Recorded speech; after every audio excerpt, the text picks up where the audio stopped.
Hi, I'm Jake Spano. I'm the marketing director for the City of St. Paul. This November, there'll be some pretty big changes that'll be coming to the ballots that voters see in voting booths as they make their choices for city council races. Today, joining us is Joe Mansky. Joe works for Ramsey County Elections, and he's going to talk to us a little bit about what we can expect, some of the common mistakes that might be made, and how those can affect your ballot. Joe? Thanks for joining us. Why don't you tell us a little bit about yourself and what your role is with St. Paul Elections? Sure, Jake. I'm the Ramsey County Election Manager, and among our various duties is administering elections for the City of St. Paul. And in that capacity, we're responsible for everything that goes on. We set up the polling places, we hire the election judges, print the ballots, basically the whole 9 yards. So this fall, the November election, we're going to see a new form of voting for city council races, ranked voting. That's correct. Explain a little bit briefly about kind of how is ranked voting different than traditional voting? Ranked voting, pretty simply, is this, that in a traditional election where you have people running for an office, you vote for one person and then you move on to the next office. With ranked voting, people will have the opportunity, if they want to indicate to us what their preference is among the candidates who are on the ballot. So for example, if there are two candidates that are of interest to you, you can rank one of them your first choice, rank the other person your second choice, and that way, if your first choice doesn't have enough votes to win initially, it might be possible for your second choice vote to get allocated to some other candidate. So why the shift to ranked voting? What was the impetus that set this in motion? Pretty simple. We had a charter amendment on the ballot in 2009 to change our city election process from the traditional voting method to the ranked voting method, and the voters approved that by a vote of 52 to 48%, and so as a consequence, starting this year, our city council election and then our election for mayor in 2 years will be conducted using this ranked voting method. Now, we also have school board elections that are on the ballot. Those are not ranked voting, correct? That is correct. Our school board election is using the traditional voting style, and next year when people are voting for the state and federal offices, similarly, that will also be held in the traditional method. So they'll have one side of the ballot will be ranked voting, city council races, and on the opposite side of the ballot, they'll see their traditional pick one. That's right. City council will be the ranked method. It will look a little different than our normal ballot. The other side will be the school board office, and that will look exactly like the ballot that people have been voting on for years. And Minneapolis did ranked voting a few years ago. Are there any other cities this fall that are doing ranked voting? I'm not sure about this fall, but probably the most prominent cities are San Francisco and Oakland. In San Francisco, they elect both their city and their county offices by this ranked voting methodology. Oakland had a ranked voting election last year, and that's how their mayor got elected. For the wards that are up right now, Joe, which ones currently have enough people already on the ballot to have 3 or more choices, let's say? I mean, obviously, in a pick one where you have one or the other, but in this instance, you can rank choices. Explain a little bit, which wards do people most need to be focused on in terms of that? The ranked voting really will take effect this year only in wards 1, 2, and 3. And the reason for that is that in wards 4, 5, and 6, there are only 2 candidates, and we don't anticipate that we're going to see much of any ranking going on there. In ward 7, there's only 1 candidate, and so there's, again, not much of an opportunity. But wards 1, 2, and 3 have enough candidates that we may well see voters choose a first and a second choice, or perhaps a first, second, and a third choice. And they could conceivably write in a candidate if they wanted to and rank that choice then. That's correct. The write-in spot is also eligible for ranking if the voters want to go that route. And I know there's been some confusion or question about this.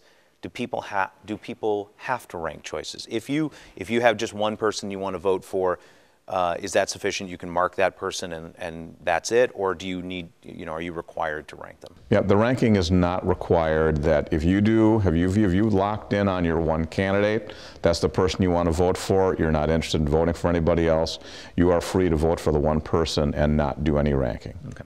And at the beginning, you touched on kind of the process of ranking and how the voters need to sort of view that. Can you dig a little deeper into that and really kind of walk a voter through what they're going to see on the ballot and how they want to go through that to make sure, because obviously if you think you made a mistake, you should always go back to the election judge and just request a new ballot. But to avoid that as much as possible, walk us through a little bit more detail on how that works. When you get the ballot, you'll notice that there will be a number of columns that are labeled first choice, second choice, third choice, and so on. And obviously, if you only have one choice, that would go in your first choice column. If you do have a second choice or additional choices, you would put them individually in the second column, the third column, and so on. What we want to try to avoid is people trying to put all of their votes in one column. So if you only have one vote, put that in the first choice column. If you have two choices, put one in the first column and then one in the second column. If I am looking at my ballot and I don't want to rank choices, that's one thing. But if I decide to rank choices, and let's say, for the sake of argument, George Washington is my first choice, Thomas Jefferson's my second choice, and John Adams is my third choice, does my ranking of those other two candidates hurt my first choice? Do I dilute, or do I minimize that vote at all? You know, that's a good question, and it's probably a better question to ask the candidates, because they could probably talk more about the dynamics of how that situation works. But for people who are afraid that that voting for additional candidates might harm their original choice, of course, the easy way around that is simply to make one choice and let it go at that. And if somebody ranks a first, second, and third, let's say, I can't give 3 votes to one candidate. You can't. That option doesn't exist. If there are 3 candidates, you can vote for each one of them in each one of the rankings, but you can't vote multiple times for one. That's correct. In our system, you only get to cast one vote. And what you're doing, if you go with the second or the third choice, you're indicating your preference should your first choice not be for a winning candidate. But in the end, everybody just gets one vote. So we've talked a little bit now about how you vote and what you're going to see on the ballot. Explain to us now the counting process, because I know this is a completely new way of counting votes, and so walk us through a little bit what that looks like. On election day, this election will look just like any other election that we conduct in St. Paul, and that is, you'll get a ballot, you'll mark it up, you'll put it into our ballot counter. At 8 o'clock at night, all the results will get transmitted back to us at our office. And if you look at our website that night, what you'll see is we will report the votes for each candidate and how many votes they got as the first choice, the voter's second choice, the third choice, and so on. For the candidates who get a majority of the votes cast as the first choice, they're the winner, and for that race, the election is over. For the races where one candidate does not get up to 50%, then what we will have to do is take the ballots, examine them again, and start doing reallocation of the votes that were cast for the second and the third choices. We'll start doing the reallocation on November 14th, and we don't have any voting equipment to do that, so that process will be done manually. And for those who watched us do the recount the last 2 years, they'll recognize the process that we intended to use, because it will look exactly like the recount did in '08 and in '10. Stacks of ballots, people sort of looking at them. So essentially, whatever first place, whatever candidate did not get enough to remain in the race, you take their ballots and they're reallocated based on the second choice, correct? So if it was George Washington was the first one and Thomas Jefferson was the second, and Washington didn't have enough to stay in the race, that vote would then be given to Thomas Jefferson, correct? That's something right. Along those lines. What we're going to do is we'll take all the ballots out of the sealed transfer case that we get back from the polling place at night, and we'll stack them up on the table by candidate. We'll then count them to make sure that we know exactly the number of votes. And again, for people who have watched the recounts the last couple of years, they know that we will actually count a few more votes manually as a result of inspecting every ballot than our ballot counter is able to catch. So we'll determine what the count is manually, and then we'll determine which of the candidates don't have enough votes to win, even if they got all of the reallocated votes. Those candidates will get dropped. We'll then re-examine those ballots, the ballots that have votes for these low-ranking candidates, and we'll determine if those voters made a second or a third choice for a higher-ranked candidate who is still viable, still in the ball game. And if they did, we'll put those ballots on the appropriate candidate pile, recount the pile, and figure out again, do we now have a majority winner? Do we have 50% plus one? Plus one, that's right. We'll keep doing that. We'll keep dropping the lower ranked candidates, reallocating those ballots until one of two things happens. Either number one of the existing candidates who is still active has 50% plus one, or if we get down to the point where we only have two candidates left, then whoever has the most votes is the winner. And you mentioned that the counting starts on the 14th. When will, I mean, obviously it's difficult to say with any certainty, but any sense of how long that process will take and when folks will know who got elected to what offices? Now, based on the number of votes that are cast in city council elections in past years, we probably will finish that day. We'll finish on the 14th.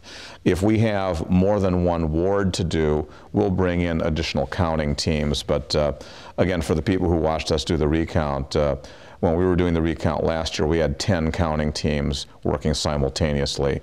So we'll bring the appropriate number of election judges in to help us count. And our goal is to finish on Monday the 14th, and then the City Council will be able to canvass the results when they meet on Wednesday the 16th. And I think in terms of counting, the last question that I sort of had in my mind was ties. How is a tie broken? If we have two candidates who ultimately end up, I mean, as unlikely as that might be, what is the procedure for, you know, the margin of error like we saw with the recount with the U.S. Senate race? I mean, are all of those laws still in effect in terms of triggering recounts and ties and how those things are broken? Exactly, because we, even though we have a ranked voting ordinance in St. Paul, we still operate under the state election law. And again, if there is a tie, the city council would break the tie by a lot, and whoever whoever won the flip of the coin or the draw of the card, whatever they happen to do, would be the winner.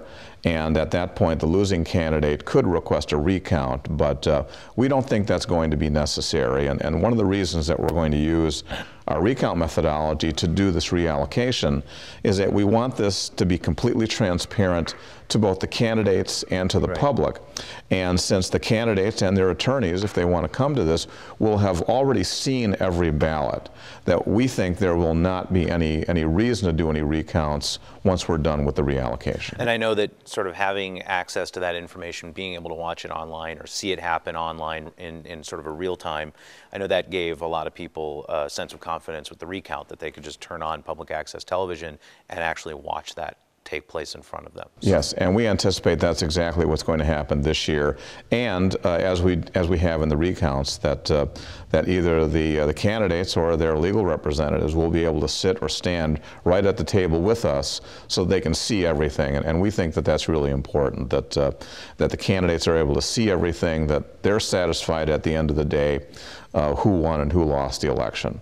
That one person will be happy, one or more will be unhappy, but we want to make sure that everybody is satisfied that they know what the result of the election was.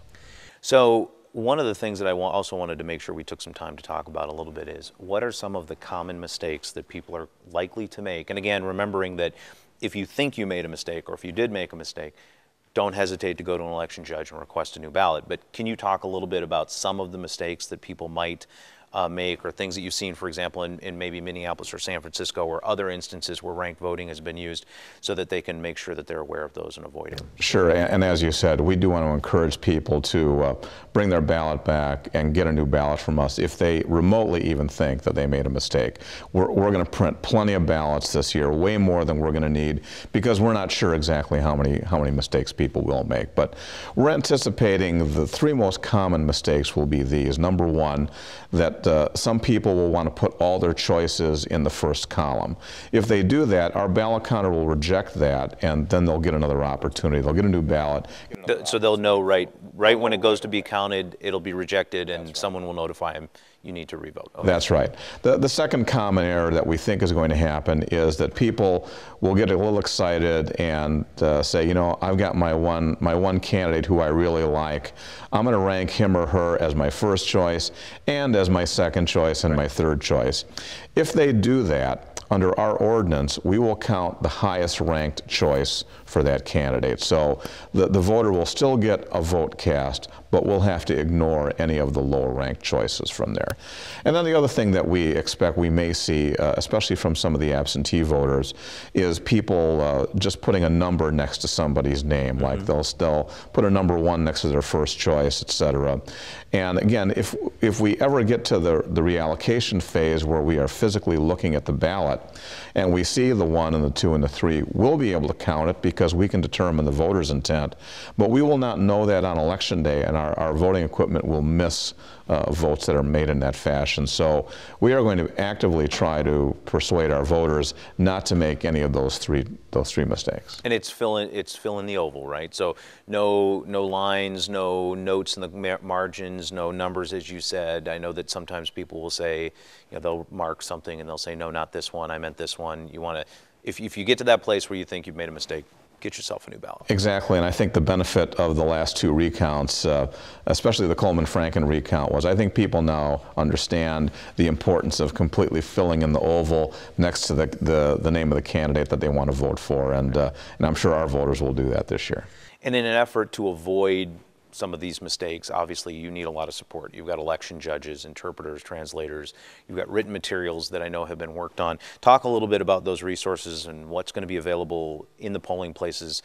And I would assume, and you can correct me if I'm wrong, but I would assume you would always welcome having more election judges at least contacting you and offering up services, especially ones that speak multiple languages. Absolutely. We're always looking for multilingual election judges, and people should contact us if they're interested in doing that this year, and of course in next year and future years as well.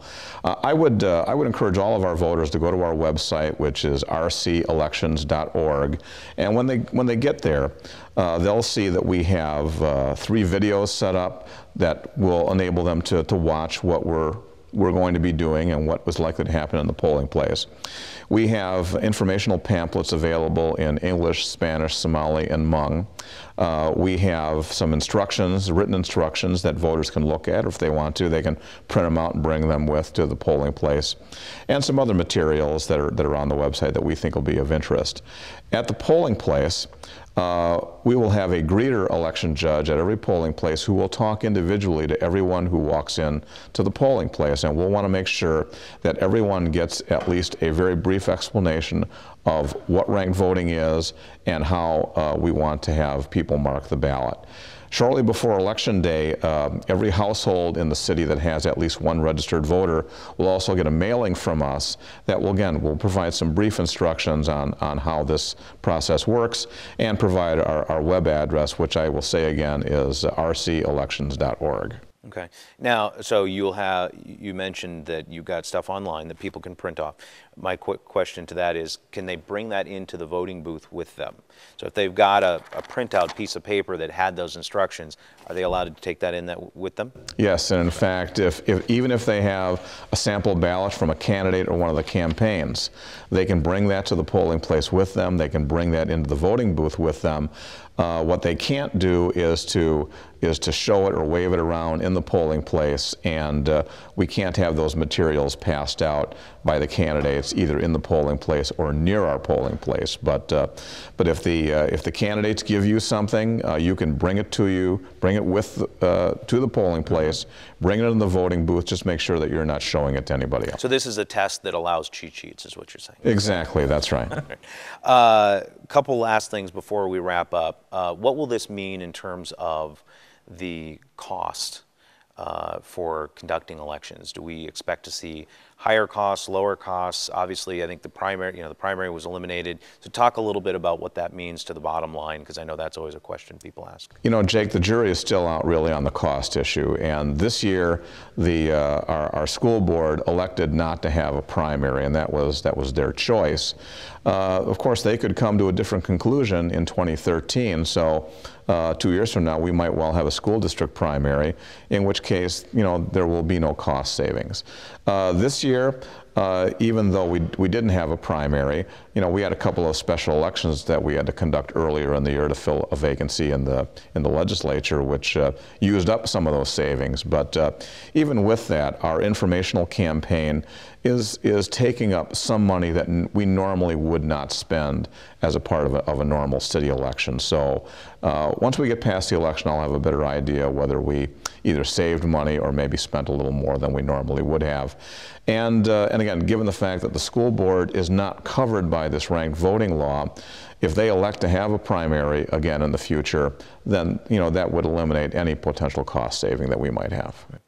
So for resources and information on ranked voting, you've got your website, rcelections.org, correct? That's right. Is there a phone number set up or a place that they can call? Can they get that off the website? Yes, and for people who either are uncomfortable using a computer, don't have a computer available, they can also call our staff at 651-266-2171.